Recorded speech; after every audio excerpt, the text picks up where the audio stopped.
19, 2020. This opening preface was actually written after the fact, meaning after the essay, Am I Better?, was written, edited, re-edited several times and finally committed to being published. This preface was initially left out of the published essay that exists as a narration on YouTube as well as in other locations. I did not initially include the preface in the published version, simply because it adds no real content to the original aim of the essay and is actually serving to demonstrate my real dismay and alarm at what I had found published on the internet after I had written my original essay. This turned out to be sloppy and potentially harmful reasoning that is parroted by some who present themselves as authorities on issues involving OCD. Hence, the preface includes a comment on what I had found. Prior to this essay, I had thought I had written all I had to say on the topic of OCD until another, or perhaps myself, asked, Are you better? I decided to write an essay to answer the question, but I don't like superficial answers and some type of emotive measure would not really have been meaningful. In the essay I elected to, after an opening paragraph, summarize the nature of the change within me that allows an observer to understand why my emotive answer given at the end of the essay is as it is. As I was writing, I realized I was aware of the structure of triggers in a manner I had never heard expressed before, and that what I was aware of was a very critical aspect associated with my getting better. On the chance what I wrote of in my essay is not common knowledge, I decided I must share it simply because anything that helps in my emotive mind must be shared. Before I briefly summarize in this preface my observation on the topic of the nature of triggers, I want to share what I also discovered when I after the fact searched the internet to see if what I had observed was common knowledge. I was actually shocked to read an article in a popular psychology magazine written by Mystics PhD. Mystics gave 8 reasons why some clients fail when subjected to ERP therapy. All 8 reasons in one way or another place the cause on either the therapist or the client. For example, the therapist was perceived as not knowledgeable and the client was seen in a sense as malingering and not placing effort into the endeavor, and not seeing that what the client was doing, according to Mystic's emotive mind, was in fact and objectively seen, as called in the parlance of today, stupid, where anyone with an intelligent mind should know not to allow it to continue. I found it difficult to believe and was actually horrified to recognize that Mystics never considered the assumption that ERP must work in all cases was in error, and that he did not recognize that his emotive mind was partially ruling his analysis and coloring his conclusions.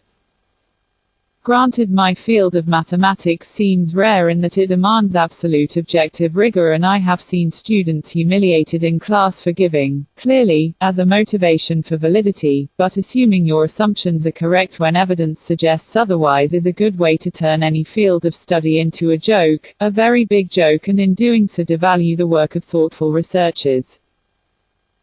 I can't imagine what Mystics would offer as an explanation if he found squaring the largest side of a rectangle did not always give the rectangle's area as he assumed was true. Would he be writing about malingering rectangles? If Mystics ran an automobile manufacturing plant, would he assign cause to most cars needing repair due to shoddy drivers and mechanics, or would he consider his design as potentially the issue? It was not actually all that hard to find observable differences in the structure of triggers, which leads to this author's last question regarding Mystics. Do some fields of study actually allow those that parrot what they have been spoon-fed to successfully complete a program of study? I can't answer any of these questions, and certainly not my last question, because I am only deeply familiar with my own area of study. In my area, being able to reason deductively, without being led by the hand, with inductive and abductive reasoning only serving as the means to generate a conjecture, is absolutely required, and memorized answers and subjective evaluations will not get you to the finish line. I'll now give a brief summary of the observable differences I encountered with respect to triggers, which the body of the essay titled, Am I Better?, will explain in more detail through well-defined definitions that allow reasoning to be applied in a manner that produces interesting results. To begin with, in my endeavors I had found the following understanding. A trigger is not necessarily of a structure that is isomorphic or essentially the same structure as any other trigger.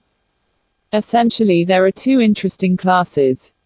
One class is exemplified by viewing the dog, where the dog triggers fear of being bitten, which you can then view as an example of cause and effect. In this example, the dog is the cause and the effect is being bitten. Here the effect called being bitten is demonstrable by actually putting in place the cause of the effect, which equals being exposed to the dog. Hence, exposure to the dog can show that the fear of being bitten is imaginary, which then causes the cause of what was feared, which is the dog, to no longer trigger the downstream fear of being bitten. On the other hand, the other interesting class can be exemplified by thinking of the concept that follows. Let the concept be, women are inferior to men, where this concept is taken as real as opposed to imaginary, in the same manner as k is taken as an even number as opposed to an odd number. Assuming the concept as defined has a very negative aversion associated with it by any woman, it then follows that this concept can also act as the cause of an effect. The effect, simply stated, is a question that is seen as, is this true or false, with fear associated with the question resolves to being true. Here, unlike the dog bite, the effect is not made demonstrable by the cause or trigger, simply because questions of true or false never reveal what they resolve to on their own, and unlike in the case of the dog bite, exposure to the cause will not resolve this question. Hence, no amount of exposure to the trigger will allow the perception of the trigger to undergo a change that results in downstream fear is stripped away. I don't want to rewrite the essay found after this preface, but the essay does strongly suggest how response prevention can be accomplished even when the effect of the trigger is not made demonstrable by the cause, and it also, I believe, essentially fully explains why ERP therapy fails for roughly 60 to 70% of those that attempt to use ERP, but in doing so the essay also explicitly implies how those 60 to 70% can still achieve response prevention and be free of the associated downstream fear. I have finished my after-the-fact preface, and the rest of this narration is as originally intended. Am I better? Rev 7 February 7 through February 15, 2020. Am I better is such a simple phrase, but so very difficult to answer in a manner that is quantifiable. Why? Well, if you are standing on a beach that is strewn with rocks of all sizes, from sand to pebbles to boulders, and you have removed all the huge boulders, did you clear the beach of all but the sand? What is the weight of what has been removed compared to what is left? Do you calculate the ratio in terms of quantity or in terms of mass? If the latter, then how do you calculate the mass of each object on the beach such that an accurate answer is obtained? I am afraid that the goal is unobtainable and pretty much falls in what my thesis advisor called wishful thinking. I don't want to fall into the trap of just providing an emotive measure of how much better I am by comparing how much I feel better about after, in comparison to before, because it is not very meaningful. So, I elected to summarize in detail the change that took place for me, because that is something that is concrete as opposed to being both vague as well as not well defined. Once this has been laid out, I will provide some type of emotive measure for the question that can be seen in the first 3 words of this essay.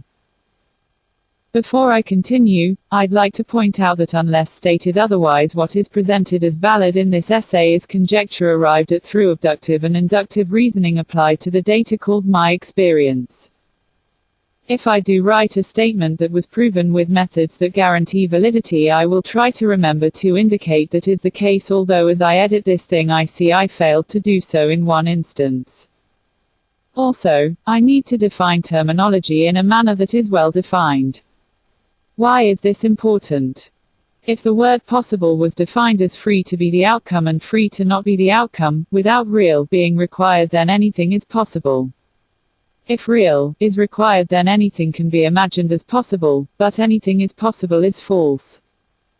Obviously, and as seen in my example, well-defined definitions make a huge difference, for seemingly very minor changes in meaning can have a huge impact on what constitutes the set of things that satisfies the definition. Additionally, experience has taught me that you cannot perform meaningful analysis when terminology has multiple meanings because it muddies the analysis. Rather than starting with an all-inclusive list of words that are then defined, I will lay them out as needed where the first word that needs defined is object.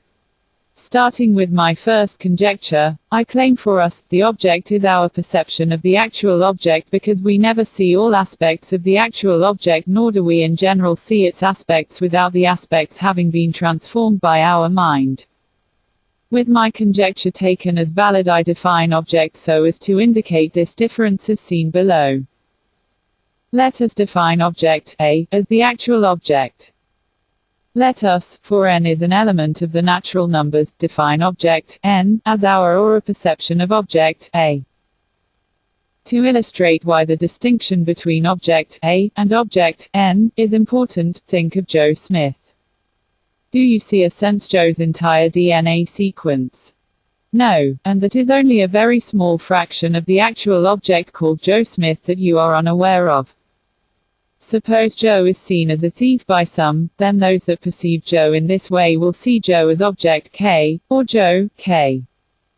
On the other hand, those that know Joe as a fine associate that has never stolen a thing will perceive Joe in a different manner. Let us call this later perception Joe, M. In a sense we have three objects, one is the actual object that we are never actually perceiving and the others are perceptions generated in the observer's mind. Even the physical image we have conjured up in our mind is not the actual object, for what is sensed by the eyes and seen reflecting off the object's surface has been transformed in the process that we call sight, and when subjective attributes such as emotive attributes are in some way incorporated into the perception, then, object, N, becomes further from the reality of object, A. I have several more conjectures related to object and they are listed below. 1. Our emotive attitude regarding object, N, is hardwired and cannot be altered by us. 2. Our emotive attitude regarding object, N, is no more taught than the like of sugar is taught to any of us. For example, racial bias is not taught, rather, false portrayals or false attributes are conveyed or taught. However, the emotive attitude called racial bias triggered by the false portrayal is hardwired and not taught. 3. One may be given false attributes regarding an object that until discovered as false lead one to emotively view object, A, as other than they would. However, the emotive attitude that was generated due to a false portrayal is not taught, rather, it is a piece of your operating system that was hardwired so that you were functional at birth. Even more critical to understanding the change I underwent which led to the question, am I better, is what we need to discuss next. What is this topic?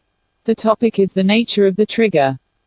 For a reason that I can place cause on as being our common language is not well defined, as well as placing cause on human expectation. Whenever one is observed as suffering from OCD, it is assumed that fear of the trigger is the motivation for the associated behavior. It is also assumed that the feared trigger is seen as capable of doing something demonstrable to the inflicted that is unwanted other than the trigger merely being present, much like the dog is feared due to the bite the dog will inflict. This assumption can be false and seems to be driven by the perception that if A is feared then A must contain something else such as B that is the reason for A being feared.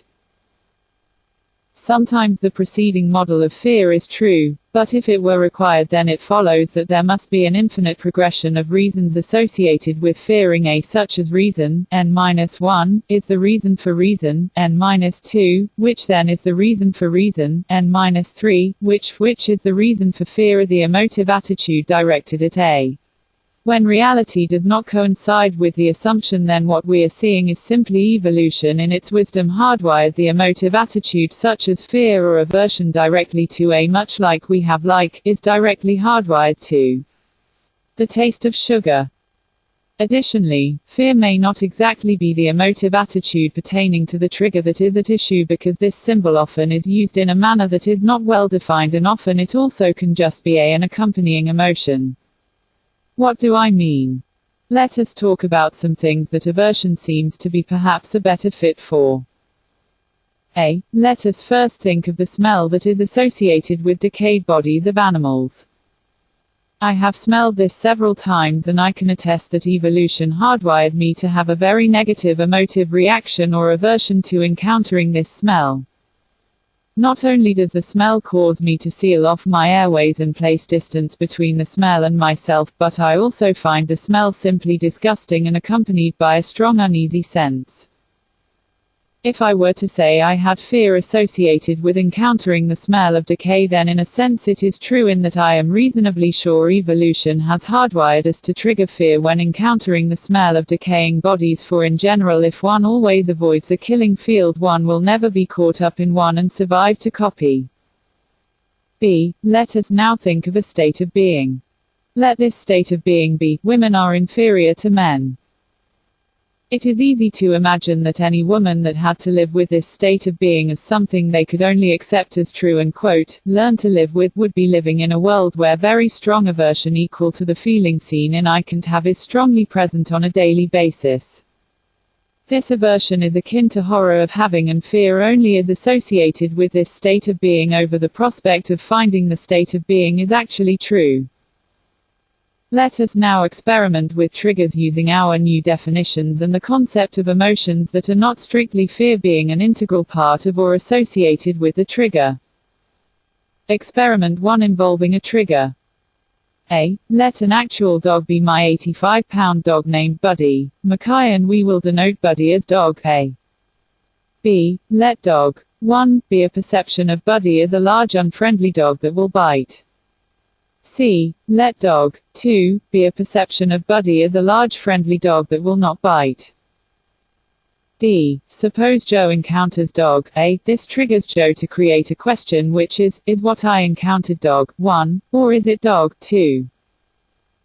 E. The question that was triggered contains two components where one of the two components is true and where the component called dog 1 triggers Joe to have fear. F. Here, in this structure, exposure to dog A must, sooner or later, answer the question that has fear associated with it, where this question was created by Joe upon encountering dog A. G. Suppose exposure to dog A resolved the question by showing Joe that the answer to his question is, I have encountered dog 2.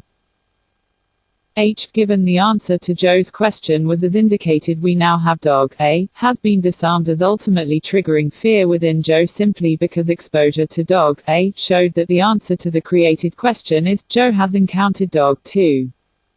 Unlike dog 1, Joe does not have fear triggered by dog 2. Hence, Joe does not have fear triggered by dog A from this point onwards because for Joe, dog A is now seen as dog 2. Experiment 2 involving a trigger. A. Let an actual concept be, women are inferior to men, and we will denote this concept as women are inferior to men, A, but for brevity let it be denoted as concept A. B. Let concept 1 be a perception of concept A, where concept A is true. C. Let concept 2 be a perception of concept A, where concept A is imaginary or false. D. Suppose Zoe encounters concept A. This triggers Zoe to create a question which is what I encountered concept 1, or is it concept 2? E. The question that was triggered contains two components where one of the two components is true and where the component called concept 1 triggers Zoe to have fear because Zoe has a strong aversion to concept 1 being valid as the state of being that exists in reality. F. Here, in this structure, exposure to concept A, unlike exposure to dog A, cannot sooner or later answer the question that has fear associated with it, where this question was created by Zoe upon encountering concept A. As a matter of fact, exposure to concept A will no more answer the question created by Zoe than staring at 5 plus 3 equals 4 will answer whether the statement, as given, is true or false. Additionally, exposure to concept A will no more answer the question created by Zoe than staring at 2137 will answer whether or not 2137 is a prime number or not a prime number. g. Exposure to concept A, unlike exposure to dog A, does not resolve the question by showing Zoe that the answer to her question is, I have encountered concept 2. H. Here the answer to the question created by Zoe was not resolved by exposure to its trigger, and we do not now have concept A has been disarmed as ultimately triggering fear within Zoe simply because exposure to concept A does not show that the answer to the created question is, Zoe has encountered concept 2. Hence, Zoe continues to have fear triggered by concept A, because for Zoe, concept A has not become concept 2, nor has it been transformed from concept 1 into concept 2. Comparison between trigger 1 and trigger 2. We should see that although the two structures given by experiment 1 and experiment 2 seem to be essentially the same structure, that they are not.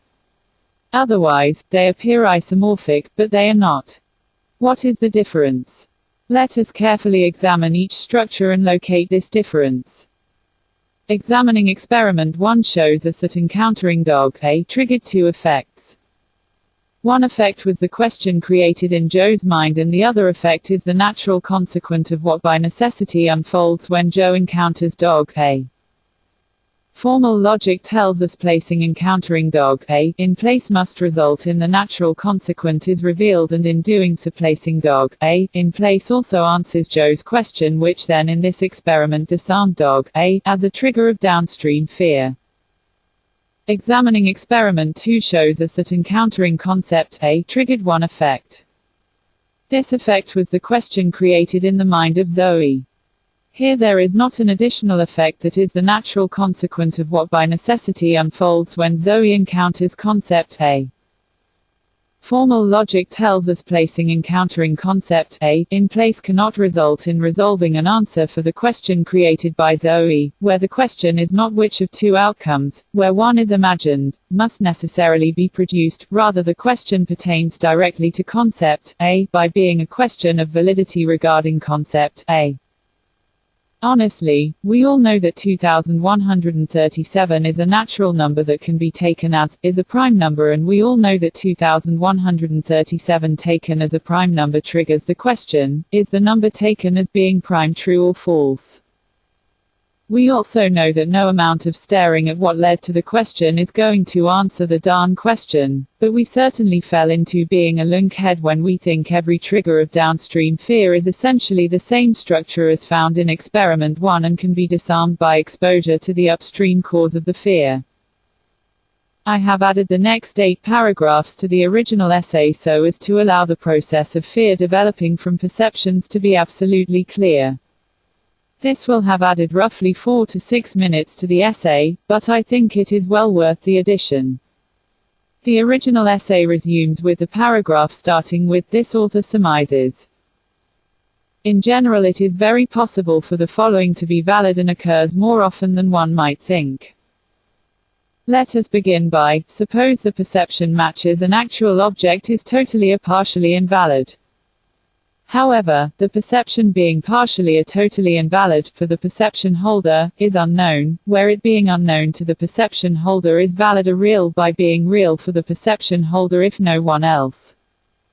Hence, the perception while being invalid with respect to reality is valid with respect to the perception holder as both existing as a perception in the mind and as having an unknown status.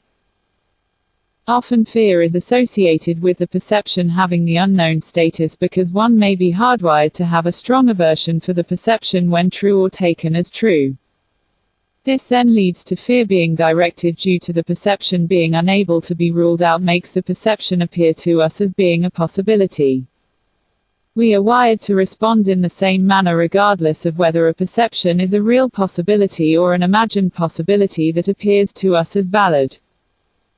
In reality, for the perception holder, true pertaining to the perception with respect to the perception holder cannot be ruled out. Certainly not by having the triggered question of, is the perception actually true or false, be demonstrated false in a sufficient manner where sufficient is subjective and therefore idiosyncratic. Hence, this fear is continued to be directed at what is real for them.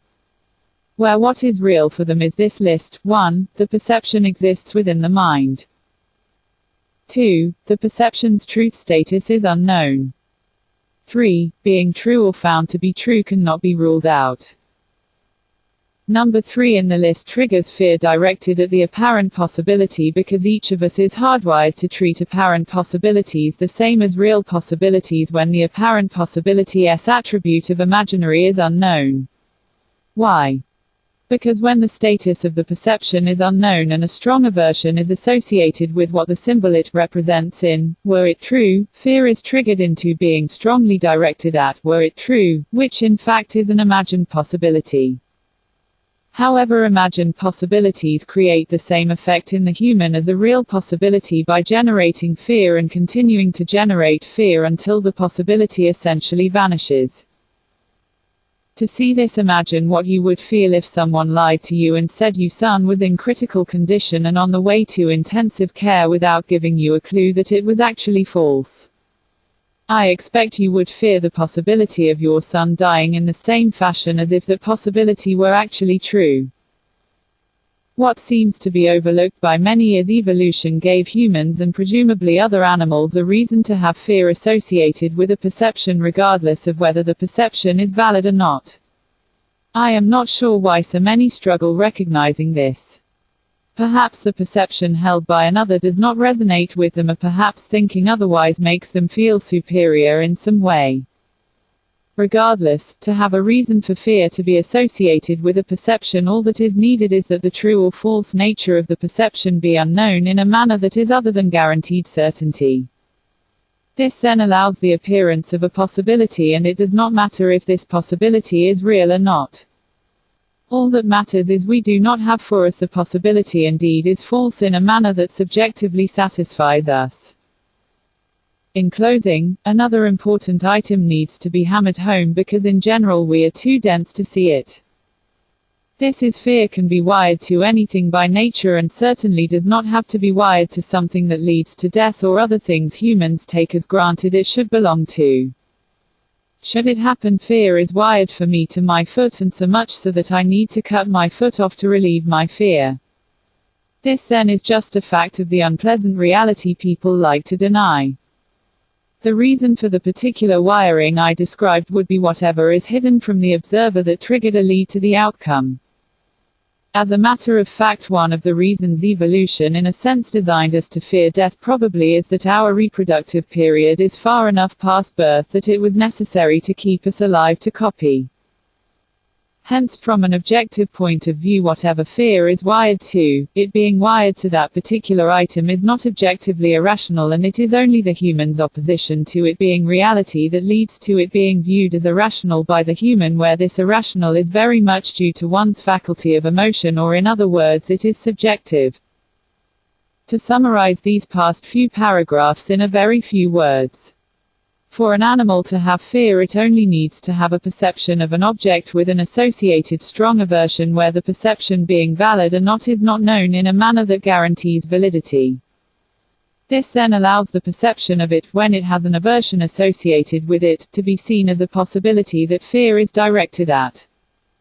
It matters not at all that the possibility is imaginary, because we are wired to treat them no differently when we are not knowing the sensed possibility is imaginary, or when we are not viewing the sensed possibility as imaginary with certainty.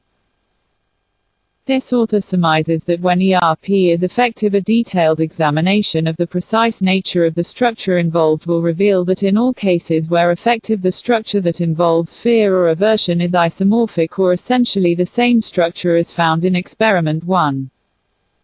Specifically, this is a structure with cause and effect in which one of the effects can be clearly shown or demonstrated to be false by its cause, much like carrying out the experiment of releasing a ball from one's hand shows as the ball falls and that the ball raises is false. This author also surmises that when ERP fails, the structure that involves fear or aversion is isomorphic to the structure found in experiment 2. Specifically, this is a structure which, when viewed as having a cause and effect, does not let us see the effect is false, because the effect is not a consequent made demonstrable by the cause in that it must manifest itself. Rather, it is a question of true or false that pertains to the cause, but is not answered by the cause. Footnote: Interestingly, the topic of the effectiveness of ERP generates, in a sense, a bad taste for me. I remember 21 plus years ago an event from when I had sought help from a clinic run by the psychology department at the University of Albany, which I later attended and successfully acquired a graduate degree in mathematics from. The particular young woman, a student that was assigned to me, certainly believed she was the authority on the subject and saw ERP as proven science that must work, and if it failed it was because the client was in a sense malingering. An argument ensued in which her voice was carefully modulated to convey scorn along with some kind of comment regarding junk directed at my thoughts. "Well," I retorted, "you are like a drunk driving down the highway. It is only a matter of time before you injure someone with your inflated ego and imprecise reasoning." With that I left. The only reason I mention this footnote is because the nature of triggers is more complex than it appears on the surface, and one that is not equipped with the acquired skills needed to solve subtle puzzles is in a sense doing more harm than good, for after all it took quite a few years before I found a truly effective way of dealing with my issue, and it was not through exposure. As far as the young student from 21 years ago is concerned, she was like a talking head that only parrots what they are told, because having a strong ability to reason without being led seems not to be one of their attributes. Additional questions and comments. Can response prevention then not work for a trigger where the fear of an accompanying consequence made demonstrable by its cause, such as a dog bite, is not the type of trigger being feared by the individual having OCD? No, and what do I mean? Ask yourself, what happened in my dog example of the ERP-like technique that allowed the individual, when encountering dog A, to no longer have an episode by perceiving dog A now as dog 2, instead of dog 1? The answer is the object changed. No, not object A, rather object 1, known as our perception of object A, underwent change. How did object 1 change?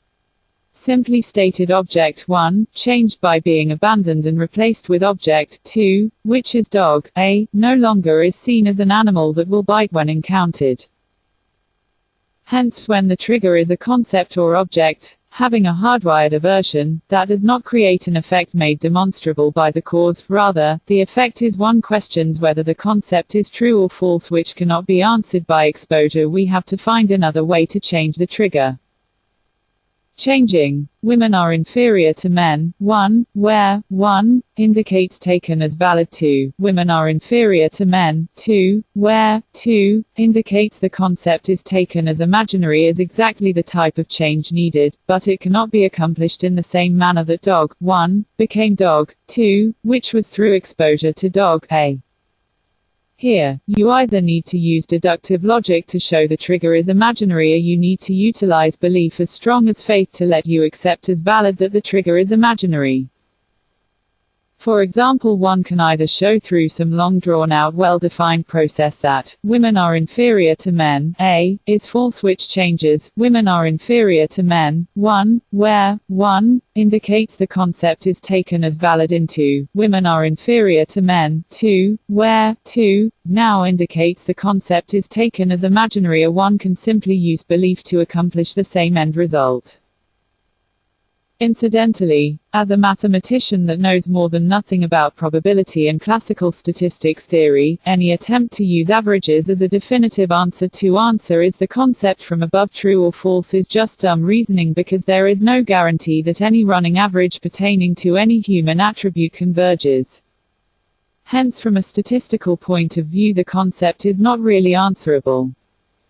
Even if averages were in fact definitive, the value attached to any attribute or average is subjective, not objective, hence, the end conclusion is totally subjective. In this case, I highly suggest one does not burn out any brain cells trying to come up with an objective answer and to then just believe in what suits them. If I were a woman and my perception was that the concept was definitive, I would certainly choose to simply believe the concept was false, because being subjective and will lead to looking for an objective answer that does not exist except in one's imagination. I would also strongly resist any attempt to change my emotive response to the concept being valid for two reasons. One reason is I was biologically assembled to oppose changing my emotive attitudes that are directed at perceptions. The other reason is doing so would make it less likely that I object to a dumb man being placed in charge, and all I can say to that idea is unprintable. Again, how can you change the object that triggers or provides the trigger so as to remove it serves as a trigger? If the consequent is made demonstrable by its cause, like the dog bite, then exposure most likely produces the effect, but when the trigger is sufficiently different, such as an aversion to a state of being that is unacceptable for having exist, that provokes the question, is this valid, then you're wasting your time and torturing the client by exposing the client to what triggers his or her emotive response. In this latter case, rather than exposure, one needs to change the object, where here object is one's perception of the object, and if need be utilize denial or belief. For me this occurred when object 1, which was for me emotive views such as bad, wrong, unworthy, stupid, being taken as or being perceived as properties of the object they were associated with, was changed by actually showing object 1 was imaginary and does not exist. This made object 1 transform into object 2, where bad, wrong, unworthy, stupid are emotive attitudes that are triggered and generated within. These emotive attitudes are much like the signal the radio transmitter generates, where these attitudes then are directed at external objects, but not constituent parts of external objects. For me, the transformation of object A, seen as object 1, into now seen as object 2, was precisely the change that was necessary to remove the trigger. Incidentally, I could have been exposed to behaviors described as being of a type matching those shown in my partial list of emotive views until the cows ruled the earth, and it would not have been effective, because I was never fearing a consequent that was demonstrable by its cause. Now let us ask these questions. Can the trigger called the perception of the object I defined as object N always be truthfully changed? If it can be truthfully changed, can it be shown by you to deserve this change in a manner that guarantees certainty? My answer is almost surely, no. Does this then mean we are either stuck with some perception as being an unrelenting trigger, or else we have to do what we are hardwired to strongly resist, which is change our emotive response to object N, defined as our perception?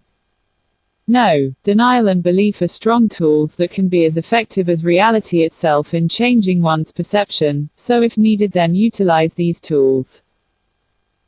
For example, if we allow denial or belief to be implemented, then an aversion to having a husband that is capable of rape being a possibility, and the associated fear of one day this being discovered as being valid, can be changed through denial or belief simply by believing what you have an aversion to and fear of does not exist for your husband and is not possible. You must also remember not everything is removed from the set of really bothersome by just being unlikely, and if we dig deep enough we can probably find the reader's uniquely specific issue, which appeared for many when Ebola was considered as being in a state of being spread. This is why exposure that only shows unlikely but not cannot happen is often not sufficient for changing the perception of the object that serves as the trigger, i.e. it needs to be changed to false, not unlikely, and you have no say in which of the two pertains to you, for this is part of your operating system, not a book you can select to read. If what I outlined above is not common knowledge, I can honestly say that I am not surprised. However, I had to find what I have outlined to in a sense survive, and fortunately for me I like difficult puzzles where the reasoning must be rigorous.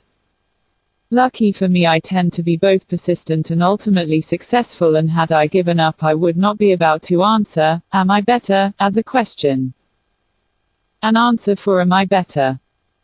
At this point I walk the reader through my understanding of triggers with respect to OCD and how I see they can be removed, and why I see a specific methodology as being prone to fail when assumed to be suitable for all forms of OCD. I always remember examples such as squaring the largest side of a rectangle may give you its area. Why? Because they show not always the case means we must look for the error within our assumptions and not blame not behaving as expected on the object being addressed. I also touched on what was a major trigger for me and how I disposed of the trigger, but the opening sentence I typed in this essay was, "Am I better?" Well, yes. I am better in the sense that a major trigger has been completely removed, especially since language is subjective and therefore I can also remove language from my personal vocabulary that suggests emotive attitudes or properties of an object. However, thinking of the beach strewn with rocks that I verbally created in my first paragraph. The major trigger I have removed is like a boulder the size of a house that is no longer present. Sure, I notice the beachscape has changed, but I am still left with all the smaller pebbles and stones and rocks and minor boulders that remain, and perhaps they are easier to see now that the huge boulder no longer is an item of focus. What are these remaining triggers? These remaining triggers are in general related to language, where language is our common language, which often has not been well thought out and often is not being well defined, thus misleading. Additionally, they are unwanted concepts that are often conveyed by another with a voice carefully modulated to convey authority that on the surface seems to hold merit, but that under the microscope amount to intellectual baloney. As I stated before, I see the language issues like the musician hears the sharp note while others don't even notice them.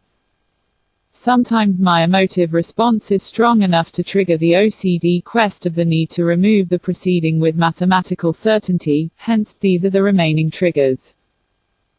In general, if you think of each remaining potential trigger as being a math problem in need of a solution, they are solvable when approached like a math problem. On the other hand, if possible, I try to let belief lead me to accept they are solvable, because solving any puzzle takes time and doing so while under duress is no fun and quite unpleasant. For belief to work well, I find it is best to not closely examine the trigger when it is only vaguely sensed, otherwise it is harder for belief to work its magic. Interestingly, my emotive being is always spot on. I say this because when I acquire the feeling of can't have it is overwhelming, much like a strong stench that is telling me something yet fully seen has for me a strong aversion.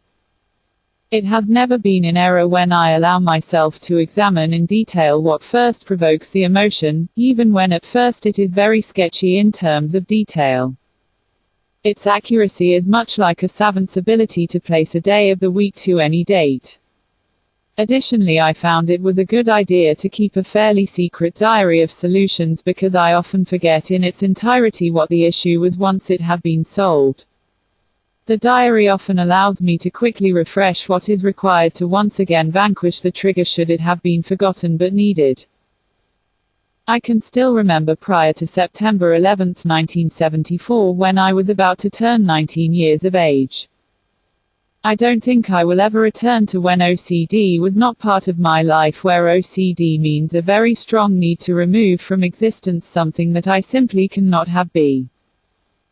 Somehow that emotive need was acquired or wired into me as my mind was still forming for specific but often hidden things, and it has not been vanquished. Only a very major trigger has been vanquished, and this is why I am better and very, very thankful for the change, but it is not over and I can't measure in a quantifiable manner the difference, because I can still be caught up in it for hours on end. End. Mike Boyer.